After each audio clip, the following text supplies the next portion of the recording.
নমস্কাৰ সকলোলৈকে ষ্টাডি একে চেনেললৈ সকলোকে স্বাগতম জনাইছো। আজি এটি বিশেষ কথা লৈ ভিডিওটো বনাইছো। আশা কৰিছো আপোনালোকে ভিডিওটো চাই ভাল পাব। ঠিক আছে, তেন্তে ষ্টাৰ্ট কৰিছো।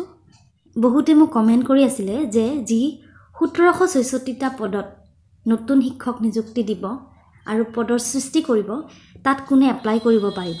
যদি ভিডিওটো আপোনালোকে শেষলৈকে চাই একেবাৰে ক্লিয়াৰ নলেজটো পাব যে কোনে এপ্লাই কৰিব পাৰিব। তথাপিও মই জনাই দিছো আপোনালোকক এই নতুন 1766টা পদত কেৱল ম্যাথমেটিক্স সাবজেক্টত যি অনাৰ্স বা মেজৰ লৈছিলে তেওঁলোকেহে এপ্লাই কৰিব পাৰিব।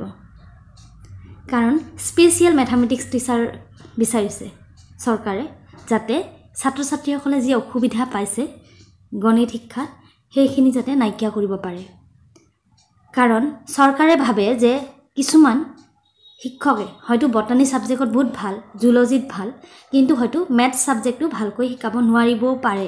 মই কোৱা নাই যে নোৱাৰিব, কোনোবাই নোৱাৰিব পাৰে।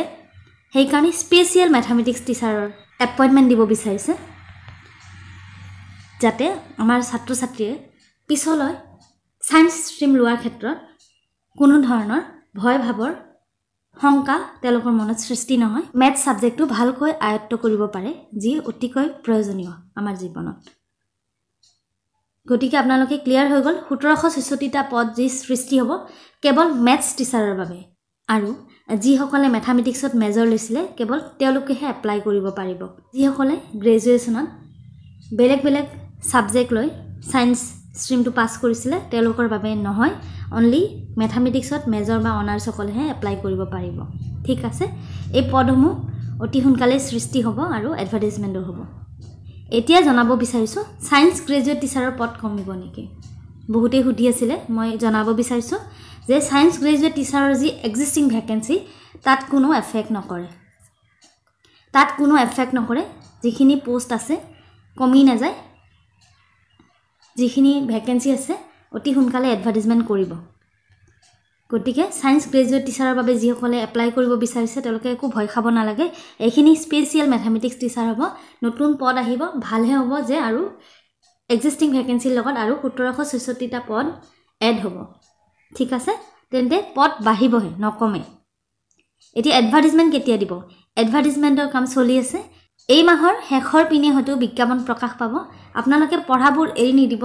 আসাম টেট কাম ৰিক্ৰুটমেন্ট যি টেষ্ট হ'ব তাৰ বাবে আপোনালোকে পঢ়ি থাকক। সিলেবাস অলৰেডি দিয়া আছে, মোৰ চেনেলত সিলেবাস দিয়া আছে আৰু বিভিন্ন ভিডিও মই আপলোড কৰিছো এক্সামত আহিব পৰাকৈ।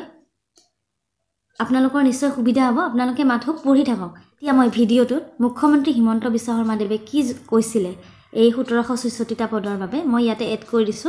আপোনালোকে চাই লওক আৰু ক্লিয়াৰ হৈ যাব গোটেইখিনি যে কোনে এপ্লাই কৰিব পাৰিব কোনে নোৱাৰিব। ঠিক আছে, আপোনালোকে ভিডিওটো চাওকচোন শেষলৈকে। এটো হৈছে অসমৰ স্কুলবিলাকত গ্ৰেজুৱেট টিচাৰ সায়েন্স আছিলে আৰু গ্ৰেজুৱেট টিচাৰ আৰ্টছ আছিলে। কিন্তু আমি এটা অনুভৱ কৰিছো যে স্কুলসমূহত যদি অংকৰ এজন শিক্ষক নাথাকে তেতিয়াহ'লে শিক্ষা ব্যৱস্থাটো শক্তিশালী হ'ব নোৱাৰে। আগতে গ্ৰেজুৱেট টিচাৰ সায়েন্স জনে বিজ্ঞানো পঢ়াইছিল, অংকও পঢ়াইছিল। কিন্তু বহু সময়ত বটানীত যিজন গ্ৰেজুৱেট টিচাৰ হয়, জিওলজিত যিজন গ্ৰেজুৱেট টিচাৰ হয় তেওঁ অংক পঢ়াব নোৱাৰিবও পাৰে। সেইকাৰণে আজি আমাৰ কেবিনেটে অসমত গ্ৰেজুৱেট টিচাৰ মেথছ বুলি এটা নতুন শিক্ষকৰ পদ সৃষ্টি কৰিছে। আৰু এই গ্ৰেজুৱেট টিচাৰ মেথছত আমি 1766 গৰাকী শিক্ষক শিক্ষয়িত্ৰীক নিযুক্তি দিয়াৰ বাবে সিদ্ধান্ত লৈছে। অৰ্থাৎ ইয়াৰ ফলত যিসকলে মেথছত অনাৰ্স লৈ বা মেথছত মেজৰ লৈ পাছ কৰিছিল তেনেকুৱা 1766 জন যুৱক যুৱতীৰ নিয়োগৰ সুবিধাও মুকলি হ'ব আৰু সমান্তৰালভাৱে আমাৰ বিদ্যালয়সমূহৰ শিক্ষা ব্যৱস্থাত এটা খুব সুন্দৰ প্ৰভাৱ পৰিব।